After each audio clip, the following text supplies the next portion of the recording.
যেই বলবে লা ইলাহা ইল্লাল্লাহ, ও আমার ভাই, তার জন্য আমার হৃদয়ে দরদ, মায়ামাখা দরদ, ভালোবাসা আছে না নাই? তাওহীদ, এই মুসলিম উম্মার ঐক্যের ভিত্তি তাওহীদ। পেকুয়ার ভাইরা মনে রাখেন, মেসেজ গুলো মনে রাখেন। মুসলিম উম্মার ইউনিটি, ঐক্য, এটার ভিত্তি হচ্ছে তাওহীদ। যেই পড়বে লা ইলাহা ইল্লাল্লাহ, সে আমার কি? এজন্য বিষ্ণুই বলেন, মান ক্বালা লা ইলাহা ইল্লাল্লাহ, যে ব্যক্তি বলবে লা ইলাহা ইল্লাল্লাহ মুখলিসান মিন কলবিহি, অন্তর থেকে যে পড়বে লা ইলাহা ইল্লাল্লাহ, দাখালাল জান্নাহ, সে জান্নাতি হয়ে যাবে। সুবহানাল্লাহ বলেন। যেই পড়বে লা ইলাহা ইল্লাল্লাহ, সে কই যাবে? জান্নাতি হয়ে যাবে। এখন আমার সব ভাই যারাই লা ইলাহা পড়ছে জান্নাতে যাক, চাই কি চাই না? নাকি আপনি শুধু একাই জান্নাতে যেতে চান? একাই যেতে চান? আমাদের জান্নাতের দল ভারী হোক, আমরা চাই কি চাই না? যেই বলবে লা ইলাহা ইল্লাল্লাহ, ওই আমার ভাই, সে জান্নাতে যাক, এটাও আমি চাই, ঠিক কি না?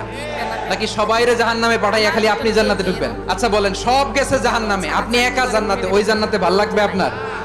আকল খাটান। সব